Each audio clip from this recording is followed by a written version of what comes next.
Salut à vous tous, ici Jeff Rose. Alors donc, au moment où je tourne cette vidéo-là, évidemment, il fait 30 degrés et on nous annonce une canicule active pour ce début de mois de septembre. C'est fantastique, en même temps désagréable, mais bon, je vais faire mon possible dans cette vidéo-là pour être là, comme on pourrait dire. Alors donc, c'est parti. Alors donc, comme je l'ai dit, canicule tardive et un magnifique soleil, comme vous voyez à la fenêtre. Ça peut dire pour certains que on va aller faire peut-être un 5 à 7 après les heures de bureau sur une terrasse. Et des terrasses à Montréal, il y en a encore. La saison n'est pas encore terminée. Mais bizarrement, pour certains commerçants, c'est déjà terminé. De manière pas bizarre que ce soit hâtif, mais malheureusement, c'est pour une raison très simple. Et ces fermetures de terrasses ont été beaucoup ressenties dans le quartier Le Village. Encore une fois, ce quartier fait encore les manchettes des médias à Montréal, car je vous en ai parlé dans une vidéo en été. Évidemment, il y a des problèmes d'itinérance, de toxicomanie et vice-versa. On est dans le sujet tout le temps de la pauvreté et malheureusement, le quartier, des commerces sont fermés et bref, le village devient quasiment, comme l'avait expliqué Richard Martineau, chroniqueur au Journal de Montréal et évidemment des médias québécois, que c'était une dompe à ciel ouvert et tout ça. Et malheureusement, ces toxicomanes et ces pauvres, en quelque sorte, sont la raison pourquoi de nombreux restaurants et bars ont décidé de fermer leurs terrasses pour préserver la sécurité de leur clientèle. Parce qu'il faut se rappeler que ce n'est pas seulement les commerçants qui, eux, se lèvent le matin pour aller ouvrir leur commerce et qui se rendent compte soudainement que sur leur terrasse, il peut y avoir soudainement une petite seringue oubliée ou encore autres déchets désagréables de leurs amis et maintenant colocataires désagréables pauvres. Bref, alors donc, vous voyez un peu l'excès, je veux dire, le dépassement que cela fait pour les commerçants, non seulement de nettoyer leur commerce, mais aussi de nettoyer ce que les irresponsables laissent dessus leur propriété. Bref. Et évidemment, comme certains l'ont déjà entendu, la mairesse Valérie Plante a décidé qu'il fallait qu'on fasse de la mixité sociale.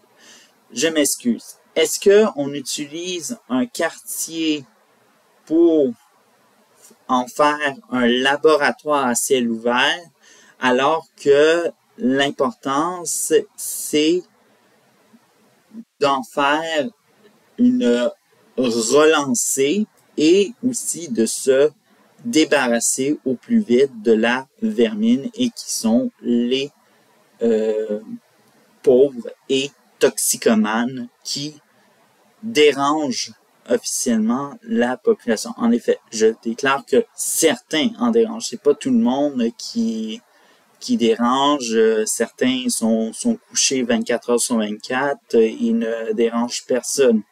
Mais certains, malgré leur état de santé mentale dérange les gens qui font leur quotidien et voilà. Alors donc, on se ramasse avec des quartiers qui, je veux dire, des commerces qui de plus en plus désertent le quartier et évidemment une ambiance qui pourrait malheureusement redevenir comme en 2020. Hélas, vous voyez où ce que je veux en venir, évidemment. Et malheureusement, avec toutes les tentatives qui ont été faites pour, soit disons-le, évidemment, il faut savoir que oui, Valérie Plante est venue, mais malheureusement, comme vous le savez, tout est question d'image pour cette mairesse, et cette mairesse, son questionnement d'image, c'est beaucoup s'inspirer de la Havane et tout ça. Alors donc, le village pourrait bientôt se transformer en petite Havane, soit disons-le, un endroit où tout se délabre de son lustre et tout ça. Et malheureusement, un jour, le village ne sera plus le village, il sera simplement un endroit où ça deviendra un ghetto, un lieu pour les squatteurs et vous voyez un peu de ce que je veux dire. Bref.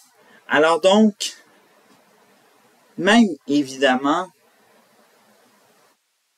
on peut estimer que à un moment donné, Québécois, qui est propriétaire du grand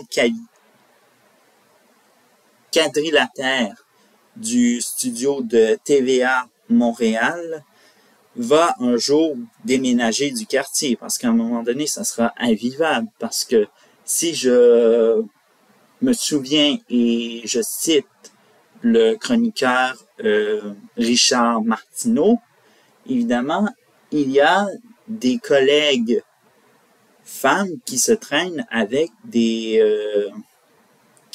sprays de Cayenne et d'autres qui ont la peur au ventre de venir travailler parce que ils vont peut-être se faire achaler par un de ces pauvres et toxicomanes. Et évidemment, on pourrait dire que oui, il faudrait peut-être ouvrir un centre d'hébergement dans ce quartier-là, oui.